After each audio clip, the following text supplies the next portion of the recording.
Live from the pitch pad in New York City. Get ready to unleash your inner entrepreneur with Pitch Live with Amy Summers. Whether you're a seasoned entrepreneur or just dipping your toes into the Shark Tank, this is the place to be to discover how to turn your pitch into reality. Fasten your seatbelts, pitch stars, because the spotlight is on you and we are about to make success happen. Get ready for Pitch Live in 3, 2, 1. Welcome to Pitch Live. I'm your host, Amy Summers, founder and president of Pitch Publicity and Vox. I'm also a hardworking entrepreneur who's passionate about helping you reach success in any area of your life.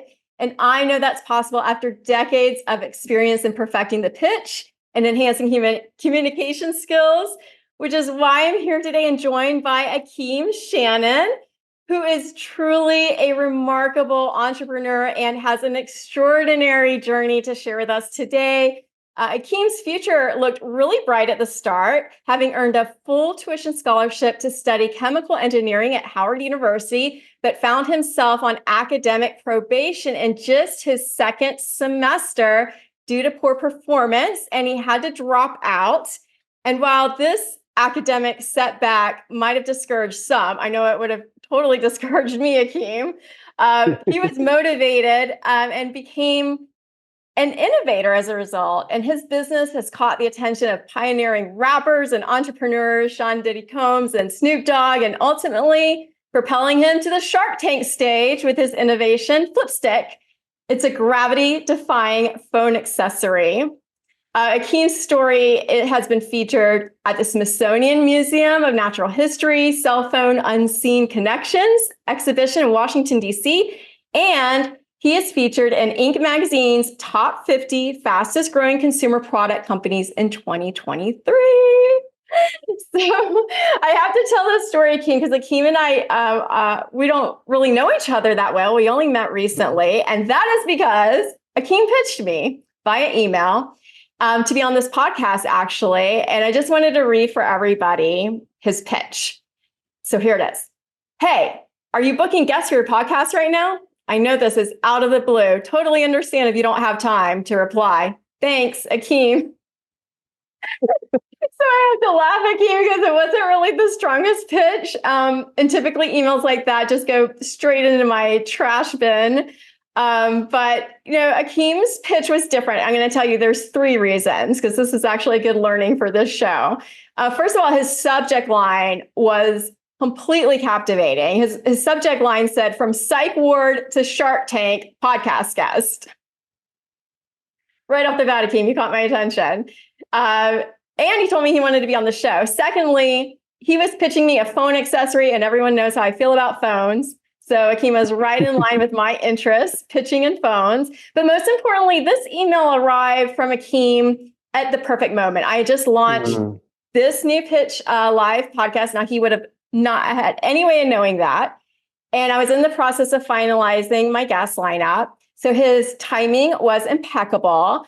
And this really highlights the unpredictability of timing. And when you're cold pitching, you may just not be aware of what's happening in another person's world. Yet it underscores the importance of persistence and putting yourself out there. And these are qualities I have come to learn that Akeem clearly embodies and has found success with. And now he's on Pitch Live. So welcome, Akeem. I'm here. I'm glad to be here, Amy. Thank you so much.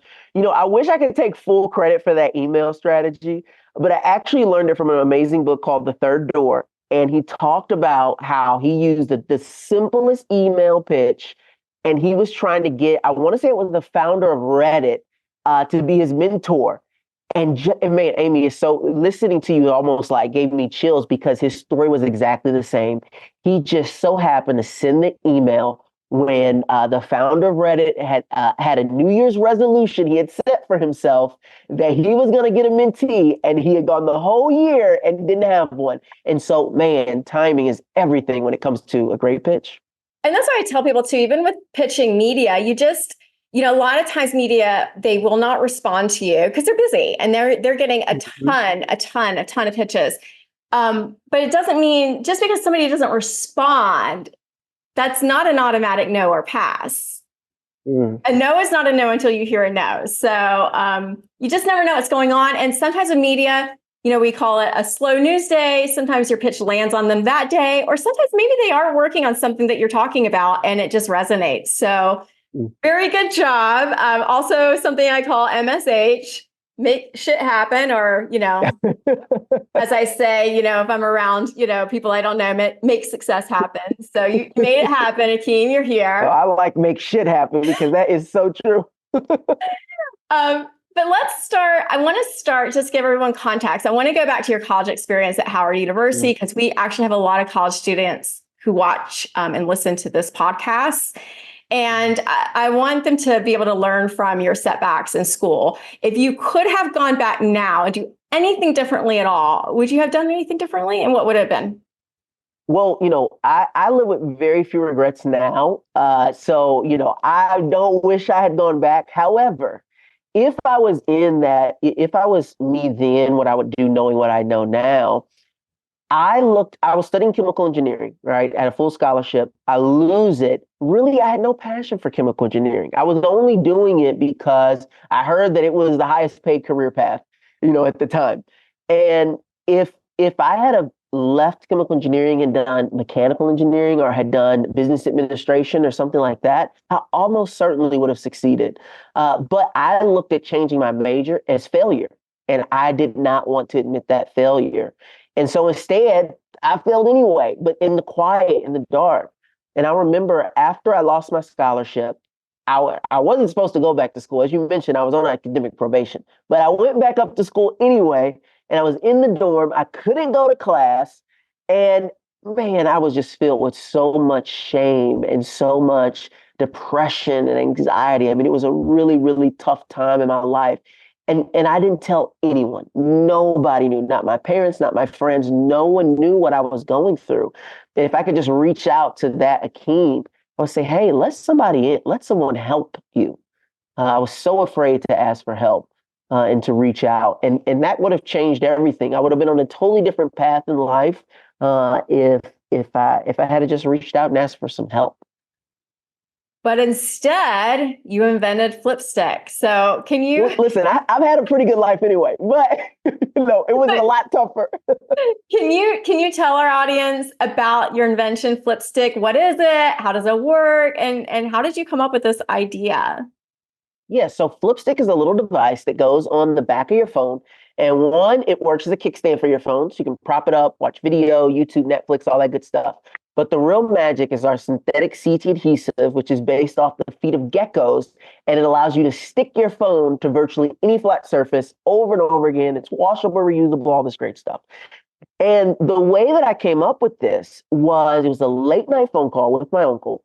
He's an engineer at NASA, and he was telling me about a project he was working on for the Space Launch System, where he was going to use this NASA-based adhesive to put wiring behind this paneling. And since I had recently mounted my TV on the wall, I was like, man, if I had this magic NASA adhesive, I could have saved myself a lot of time and energy. And while I never mounted the TV, I did figure out a way to mount a tiny TV, a phone, to the wall. And honestly, in most times in my life, it's what it went in one ear and out the other. But I had just read a book called The Alchemist. And The Alchemist was about this boy who went on this journey to find his treasure. And he learned early in his journey about omens or signs that will guide him along his path to find his treasure. And when I heard about the synthetic CT adhesive, I said, this is it. This is the sign. Like, I need to pursue this. And so I did. I taught myself to do trademarks. I taught myself to do my own patent. I launched it on a Kickstarter campaign, and we ended up doing about $15,000 in sales on that pre-order campaign. And once I made that first 15K, I was like, look, I'm committed to this. I will make this happen no matter what. And that's how the journey began. That is remarkable. And anybody listening, I hope you jump on YouTube and you're watching, because Akeem just gave us a demo of his Flipstik, and you're not going to be able to see it unless you're on YouTube. But I am totally buying these as gifts for my clients this year and putting the Pitch Publicity logo on it. These are the coolest corporate gifts I think I've seen. It totally goes with our pitching, Pitch Publicity. So I'm going to have to check those out later. But Now I want to get into how you pitched this. But before I do that, just really quick, because you did mention this book, The Alchemist, and following omens. I'm just curious, are you still following that practice today? Are you still looking for omens? What's been your latest omen? Has there been an omen? Absolutely. There are always signs. And one of the things they say in this book is they say, look, an omen is nothing, right? It's just a whisper on the wind. It only has meaning when you apply meaning to it. And so I think for a lot of us, we've all had those moments where we had an idea, we don't act on it, and then a few years later we see it everywhere. We're like, that's my idea. Well, look, it's a whisper on the wind. If you don't act, someone else will. And so one of the whispers that I acted on recently was I've been wanting to get into speaking. I've been asked to speak quite a bit. I'll be speaking at South by Southwest this year. If you're going to be down in Austin, definitely come. I'm going to be teaching people how to pitch and raise money on a shoestring. But I wanted to be a speaker, and I saw this ad for the Great American Speak Off. It's a competition Grant Cardone has going on, big national search for great speakers. And I just said, you know what? I'm going to go do this. Booked a ticket, went and auditioned, got to the semifinals, and tomorrow I'll be headed down to Miami for the finals for this pitch competition. I'm so excited. And if I win, I'll be on one of the biggest stages in the world, and in front of 40,000 people, being able to tell my story. And it's just one of those things where sometimes you just got to take a shot and go for the moon. Well, I had an omen to go to Miami, and I'm headed down there this week too. So maybe I'll have to go. Are you serious? That's how I know I'm supposed to be there. Amy's going to be there too. And you know what's crazy? Maybe I'll have to give you a pitch coaching, lesson right before you step on stage. Not that you need it from me, but. Oh, that is crazy. And you know what? I just got my haircut today, and my barber's like, I'm also going to be in Miami this week. Everyone's going. That's how I know this is meant to be. That's why the tickets were so expensive, because you're headed down there. Now I know. Well, that's amazing. And I like what you said about the omen thing. I remember one that I had early on in my career. I actually, in college, I was also a fitness instructor, and I was one of the first spin instructors when spinning first came out. And I had this idea, why do you have to go to class? And so Peloton was my idea. I did not act on it. But this whole idea that you could do it from your home. But you know what, different than at that age, because I was in my early 20s at that point. I mean, I was probably only 20 when I had this idea. But you were only 20 when you're probably thinking about Flipstik, or probably 19. And the difference is I had that omen and that idea, but I didn't do anything. You figured out how to do all the hard stuff, but what was going through my mind is this is going to be too hard. But I really like that you acted on it. So I think it's just one thing to have the idea, you have to go and act. And that's what you have done. Act. And not only do you have to act the first time, but then you get knocked down again and again, and you have to pick yourself back up and say, you know what? No, I'm still following on this journey. And for me, what helped me with that, was when it's not about the end result, but it's about the journey that you're on, and you take the joy and the satisfaction in that journey, it makes it so much easier to get up every day, especially even when you're knocked down. Because I remember, I applied to Shark Tank the first time, didn't make it onto the show, but that led me all over the globe. I went to, after I got rejected from Shark Tank, I ended up at the Super Bowl giving away Flipstiks, and then someone at the Super Bowl invited me to the BET Awards in LA. So then I'm out in LA with the Flipstik, and I just was hopping all over the place until I, found my way in front of Snoop Dogg, and then eventually got on the Shark Tank. But it was one of those things where I could have given up so many times. But I just refused to. I just kept giving my pitch. And what ended up happening was my story started evolving, and it started becoming more and more exciting. And the pitch just became more and more irresistible along the way. So let's back up, because you mentioned Snoop Dogg, and you're dropping a lot of names here. So we got to back up and get context on what's happening. So you have this amazing product. And then I know that you, before Snoop Dogg, I think that you applied to Diddy's competition. He had some kind of pitching competition, but I don't think that you got in the first time. So talk about that. How did you apply? You didn't get it. why? And then how did you get his attention later? Yeah, so when I was at the BET Awards in LA, I find out about this conference that Revolt Summit, one of his companies, was doing, and it was a music conference, but they were gonna have a pitch competition. So I'm like, I'm gonna go, I'm gonna pitch. He's gonna be there, DJ Khaled's gonna be there, all these big celebrities will be there, and I'll figure it out. One of them will invest, it'll all work itself out. And so I buy my VIP ticket, I buy the plane ticket, the hotel, all this stuff. And then I find out the pitch competition, they've already selected the finalists and they hadn't let us know that. So I knew right out the gate I wouldn't be able to pitch, but my mindset, I was like, look, I would not have known and found out and heard about this event if I wasn't meant to be there. And so I saw that there was a music competition and I was like, well, I was in Mr. Karpowitz's jazz lab band. So, I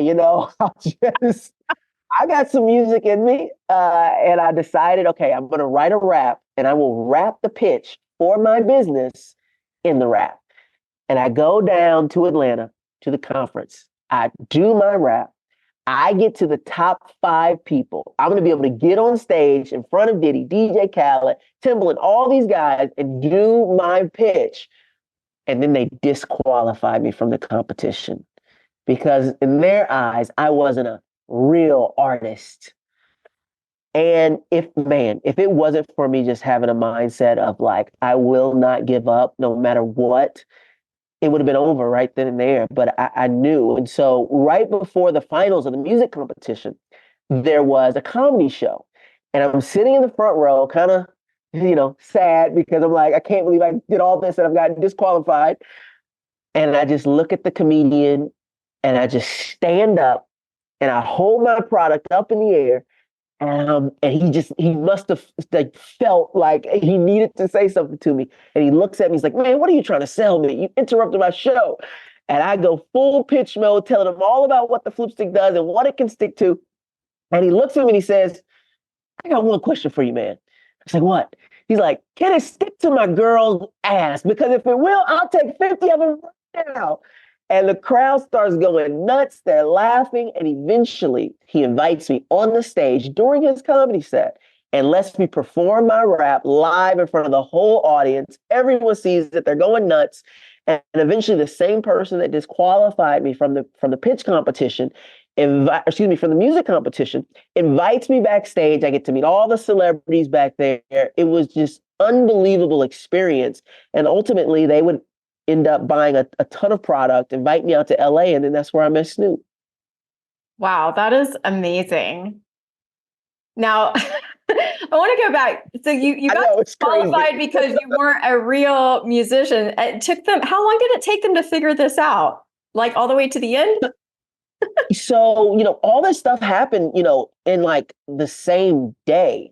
So I got there early in the morning, like 7 a.m. I'd go through the first round. The judges loved me, right? They were like, this is the dopest. You just pitched us your business and you did a rap. So I got all top marks from the judges. But then it goes, to the people in the background who are making all the decisions.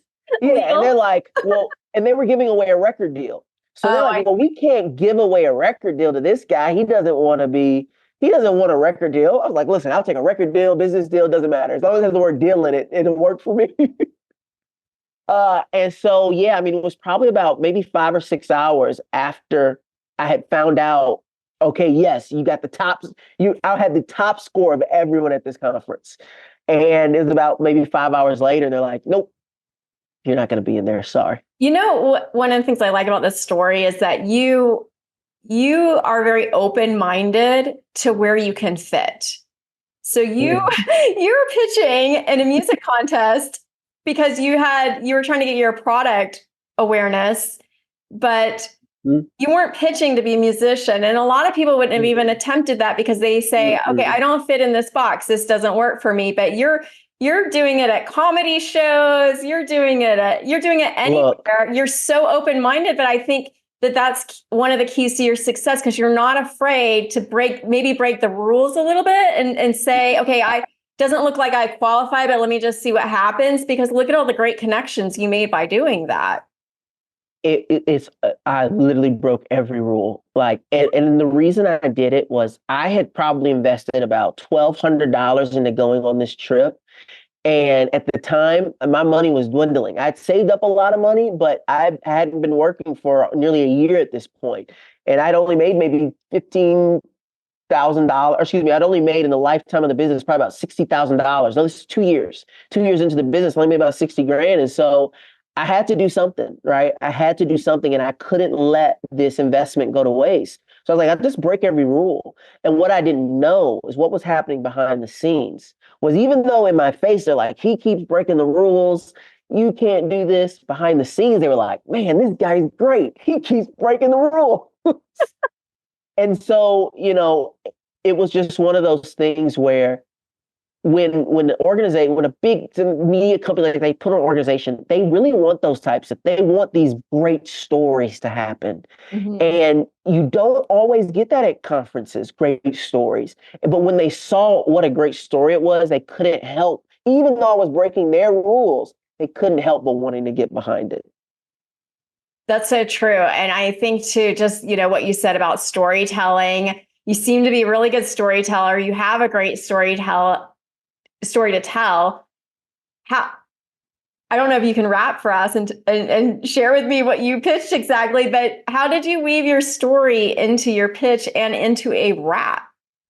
Well, I got to be honest. I didn't come here to rap. Came to talk about my business, as a matter of fact. Might start a feeding frenzy as I spit on this track. So I asked all the sharks, sit back and relax. Flipstik is the brand. If you already heard about it, raise your hand. It's a kickstand on demand with Flipstik. Gravity is under your command. Let me repeat for those who missed it. To any flat surface, your phone will stick. Get it wet, but the stickiness will persist. Tell you how I thought it up if time permits. Flipstik is the brand. If you already heard about it, raise your hand. It's a kickstand on demand with Flipstik. Gravity is under your command. Amazing. The same one you did on Shark Tank. So if you didn't see the Shark Tank episode, you have to go back and watch that. You got to see it. And that actually is almost identical to the rap I did for Diddy. And we only changed a couple of things. Instead of it being him, it was about Shark Tank. But the reason they had me on the show after rejecting me the first time from getting on the show was the story. Now, it wasn't just about a product. It was about this kid who failed out of college and then didn't make it on the Shark Tank, and then was able to convince Snoop Dogg and all these people that his product was really cool. And so, it just became a better pitch. Before it was just a pitch of the product versus it being a pitch about the entire journey and story. Now, had you previously had rapping experience, or is this a new skill you just added to your resume? I never rapped anything. Like, I was in music appreciation in high school.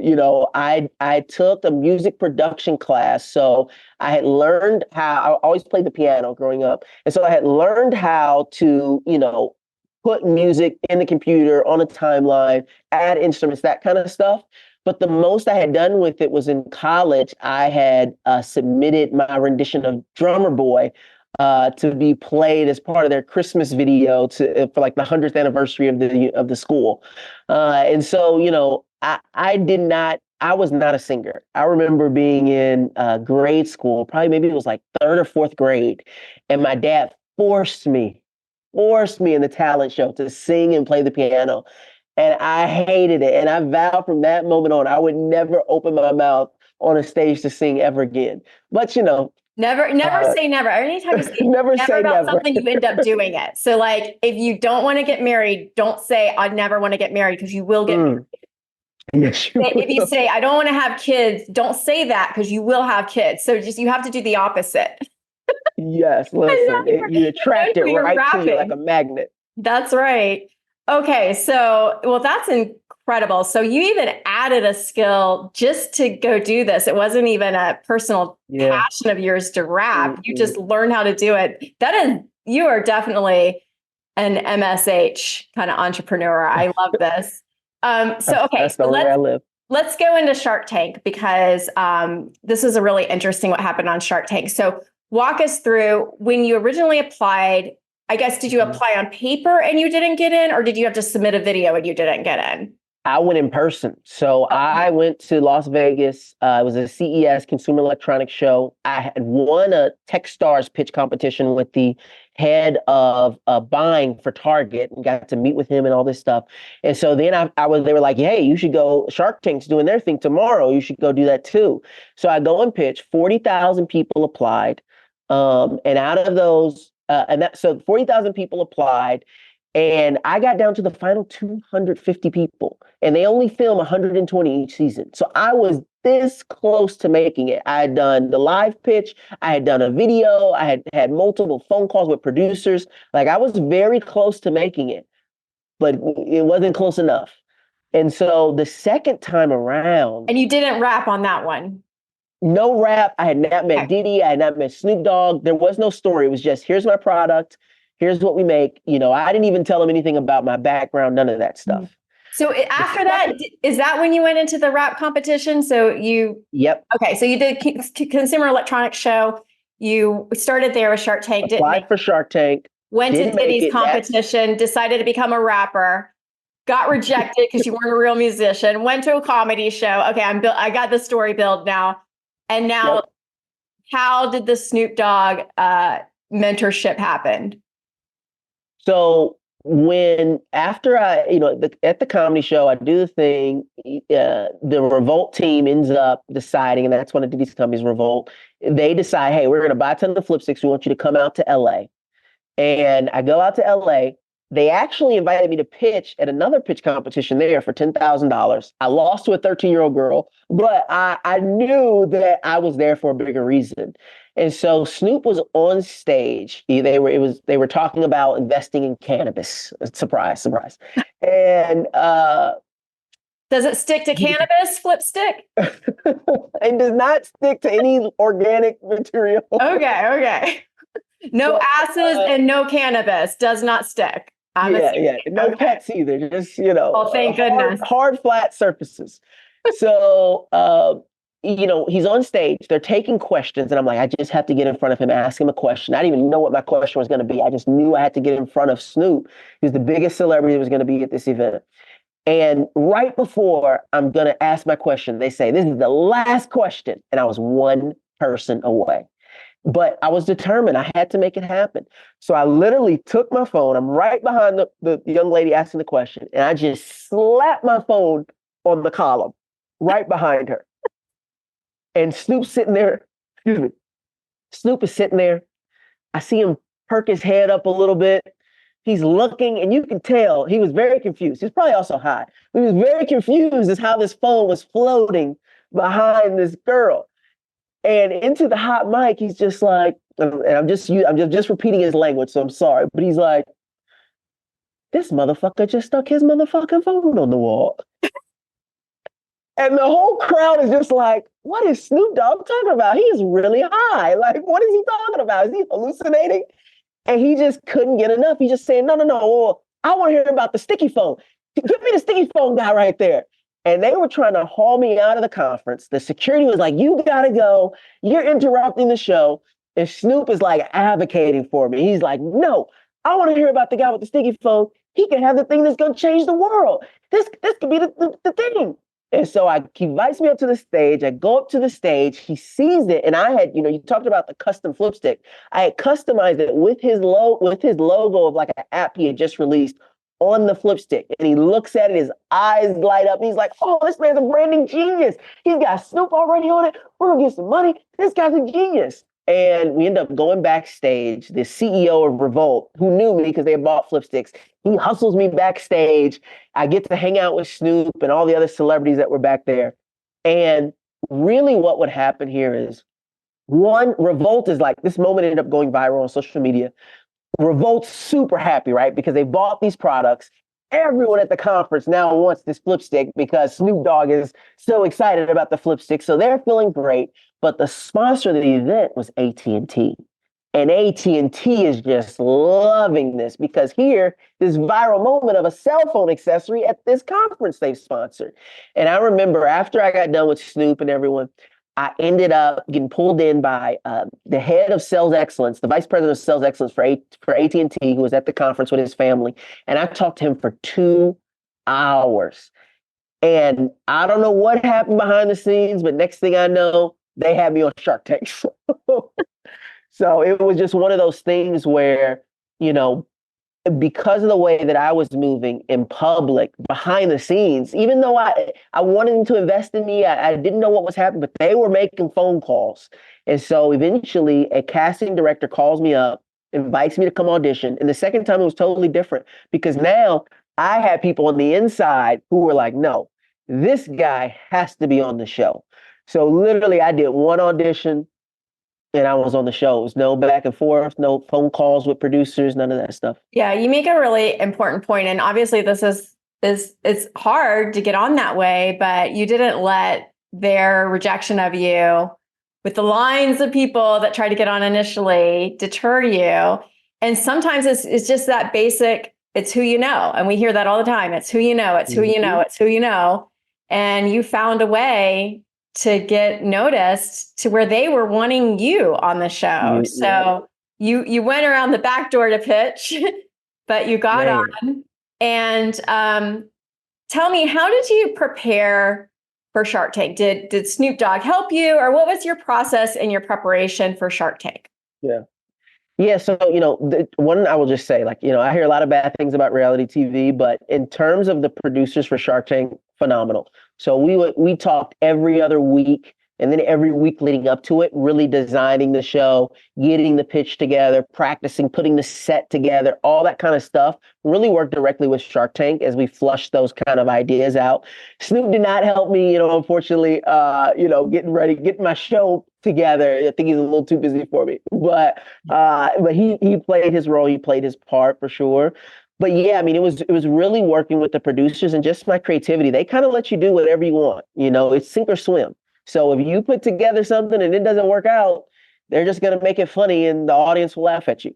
But it was just one of those things where I just kind of pulled all my creativity together. They obviously wanted the rap because they knew the story. But yeah, the rest was just me. You got to kind of figure it out on your own. Now, you obviously are not afraid to do some pretty crazy things. You stand up in the middle of a comedy show, you're slapping Flipstiks on columns behind girls. What was it like being on Shark Tank? Was it nerve-wracking for you, or when you get on stage, are you just like feeding off of it? You love it. How is the process? In most cases for me, Amy, I am very comfortable on a stage. I don't generally get nervous. That's not what happened on Shark Tank.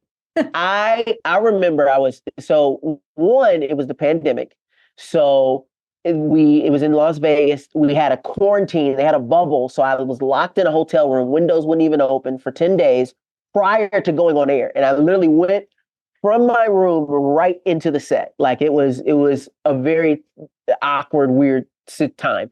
But I remember standing, in front of the doors before they open. And you think they're going to count down from 10. No, they count down from 100. Okay. So like 100, 99. And when I tell you, I thought I was having a heart attack because my heart was beating so hard. I thought it was just going to pop. I never felt my heart beat so hard in my life. And I think for me, it was one of those things where it's like, look, you got one shot. If you mess it up, it's over. There's no do-overs. There's no restarts. And for me, it was my Super Bowl. This is the Super Bowl of business. And it's like everything, all of the failures from college, all of the setbacks in business, not making it, all meeting all these people, it all culminated to this one moment. And you feel that pressure, right? Of like, man, I did all this for this one shot and I can't mess it up. But for me, when the pressure's on, I that's what fuels me. It's so exciting. The adrenaline starts pumping through your body. And I'm so grateful that, I did have the rap, because the great thing about music is that when you know a song, you know it, right? You don't have to think about it. And so when I was able to walk out on the stage, it just was autopilot. I was just ready. And once I actually got that first piece out, I kind of settled in and got a little bit more comfortable. But it was absolutely the most exhilarating experience of my entire life. Yeah, I feel like if you can get especially the beginning part of your pitch, if you have that down really well, and you belted out a rap, which is great. Other people do it in different ways, but if you can just get started, the rest of it just comes a little bit more natural. I think it's always the getting started part. Now, in your pitch on Shark Tank, did you script out the whole thing? Or are you more of I know the rap was already written out and you had it in your head, but was the rest of it just you impromptu knowing your stuff, or did you script it out specifically?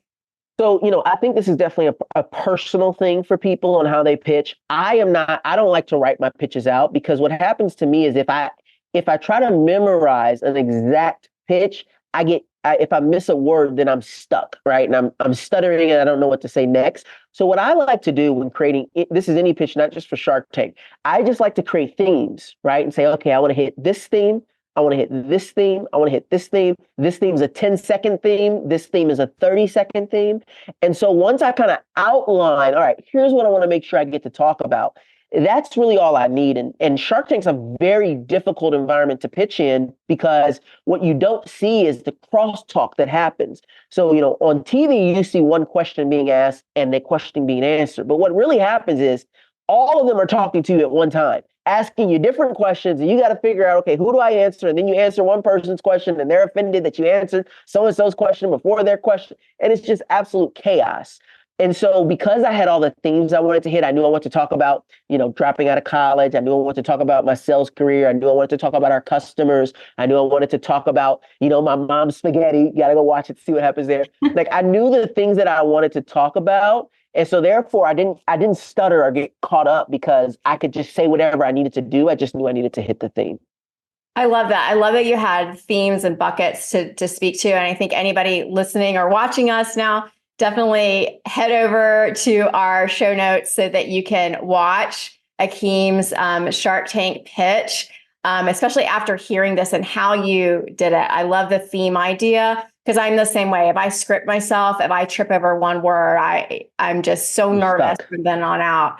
But this has been so enlightening. I feel like I could talk to you all day, because you have so many stories, but I'm going to have to corner you in Miami, I think. I think that's the next plan as we wrap up here. But before we wrap up, I just want to ask you, now that you're kind of in this next stage of your career, because I know that you are leaving the baby Flipstik and you're headed off into your entrepreneurial career of speaking and mentoring. Is there anything that you can pitch to our audience today that's really up on your radar as the next thing, or any mentorship or mentees that you're looking out for? Yeah, I'm currently accepting mentees. I'm a big believer in mentorship. Along my journey, I found a lot of great mentors, whether it was the Revolt organization or Snoop, or we ended up having a great mentor in Maxine Clark, the founder of Build-A-Bear, who ended up being one of our investors. So I'm a big believer in mentorship. But what I would definitely like to offer your audience today is, if you just need a little bit of encouragement, you need someone to give you some feedback, help you along the way, I have a group text line that you can join completely free, and you can reach me directly on it for free. And all you have to do is text me at 314-789-9005. And they can be mentored by you? Yes, they can. Yes, they can. How is this group mentorship group work? So, really, I send out motivational messages, things that really help me protect my mind, book recommendations. And then I also offer people the opportunity to sign up for a discovery call if they need a little bit more than just, a text message a couple times a week. We can hop on a call and have a discussion. And then I also, I've been very fortunate to, be offered the opportunity to help a lot of startups through different accelerators and programs and universities and stuff like that. So if you really are looking to take your business to the next level and you need some extra support, we can talk about what a mentorship looks like as well too. All right. Well, if you're hearing this now, this is an omen. This is an omen that you need to act on. Yes, it is. And Akeem, thank you so much for joining us today. I know you have inspired so many people with your entrepreneurial journey, and that you're going to continue to do so. And I want to encourage everyone to share this episode so we can get more people exposed and inspired by all the amazing things that Akeem is doing to motivate others in their entrepreneurial journey. And be sure to follow and connect with him on social media. Be sure to get on that group text that he just gave. We'll put it in the show notes. And thank you for joining us on this episode of Pitch Live with Amy Summers. Be sure to hit that subscribe button and give us a rating or review. Your feedback helps us plan future episodes. I hope you were inspired today to get out there and pitch and advocate for yourself and make success happen, or make shit happen. And thank you so much, Akeem, again, for joining us today. And for everybody else, let's just stay connected. And until next time, let's MSH.